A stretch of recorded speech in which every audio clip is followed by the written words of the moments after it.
Kantara chapter 1 বিশ্বব্যাপী box office কালেকশনের দশম দিনে ঋষভ শেঠির ছবি 550 কোটি টাকা ছাড়িয়েছে। সাইয়ারা ধুম 3কে ছাড়িয়ে গেছে। Hi everyone, welcome back to my channel Anjana entertainer. বন্ধুরা, তোমাদের সকলকে আমার এই ছোট্ট ইউটিউব চ্যানেলে স্বাগত জানাই। কান্তারা চ্যাপ্টার 1 বিশ্বব্যাপী বক্স অফিস কালেকশনের দশম দিন। ঋষভ শেঠির ছবি এখন 600 কোটি টাকার কাছাকাছি চলে এসেছে। কান্তারা চ্যাপ্টার 1 তার দ্বিতীয় সপ্তাহান্তে কালেকশনে বিশাল ঊর্ধ্বগতি দেখতে সক্ষম হয়েছে। শনিবার ছবিটি দেশীয় কালেকশনে 66% বৃদ্ধি পেয়েছে, যার ফলে বিশ্বব্যাপী দ্বিতীয় শনিবারটি ব্যতিক্রমী হয়ে উঠেছে এবং এটিকে সর্বকালের ব্লকবাস্টার লাইফ টাইম রান নিশ্চিত করার জন্য যথেষ্ট প্রমাণের জায়গা করেছে। শনিবার ভারতে কান্তারা চ্যাপ্টার 1 37 কোটি টাকার ব্যবসা করেছে, যা প্রেক্ষাগৃহের এর দশম দিন। শুক্রবারের তুলনায় এটি 66% বেশি এবং ঋষভ শেঠির সিনেমাটি বৃহস্পতিবারের আয়ের তুলনায় প্রায় 75% বেশি।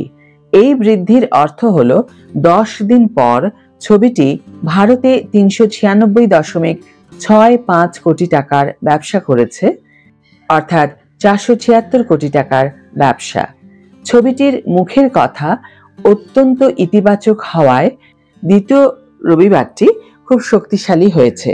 সম্ভবত শুধুমাত্র ভারতেই 40 কোটি টাকার বেশি আয় করে ফেলেছে। কান্তারা চ্যাপ্টার 1 এর প্রযোজক সংস্থা হম্বল ফিল্মস শুক্রবার ঘোষণা করেছে যে পিরিয়ড অ্যাকশন ড্রামা ছবিটি প্রথম সপ্তাহে বিশ্বব্যাপী 509 কোটি টাকা আয় করেছে। এই পরিসংখ্যান অনুসারে 10 দিন পর ছবিটি বিশ্বব্যাপী 590 কোটি টাকা আয় করেছে। তবে ভারতের ট্রেড ইনসাইডাররা অনুমান করছেন যে এর আয় 560 কোটি টাকার কাছাকাছি। যাই হোক, এটি টাইগার জিন্দা হ্যায় এবং ধুম 3 উভয়ই 558 কোটি টাকা আয় করেছিল।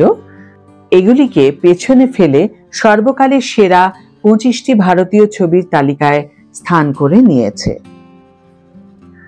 যদি 590 কোটির অঙ্কটি সত্যিই ঠিক হয়, তাহলে কান্তারা চ্যাপ্টার 1 অন্যান্য ব্লকবাস্টার সিনেমা যেমন সাইয়ারা, যেটি 570 কোটি টাকা আয় করেছিল, পদ্মাবত, যেটি 585 কোটি টাকা আয় করেছিল, সঞ্জু, যেটি 589 কোটি টাকা আয় করেছিল, এর আজীবন সংগ্রহকেও ছাড়িয়ে গেছে।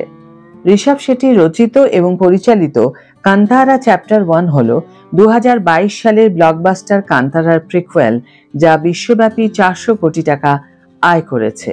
প্রথম ছবির ঘটনাবলীর 1000 বছর আগে নির্মিত এই প্রিকুয়েলটি এর গল্প বলার ধরন, দৃশ্যায়ন এবং অভিনয়ের জন্য প্রশংসিত হয়েছে।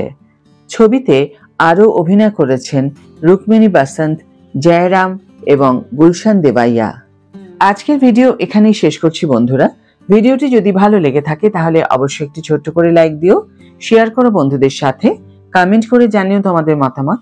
যারা এখনো আমার চ্যানেলটিকে সাবস্ক্রাইব করোনি তারা অবশ্যই চ্যানেলটিকে সাবস্ক্রাইব করে আমার পাশে থেকো, আর যারা অলরেডি সাবস্ক্রাইব করে দিয়েছো তাদের জন্য আমার অনেক ভালোবাসা এবং অনেক ধন্যবাদ। আজ তাহলে বিদায় বন্ধু, দেখা হবে পরের ভিডিওতে। ভালো থেকো, সুস্থ থেকো, সঙ্গে থেকো।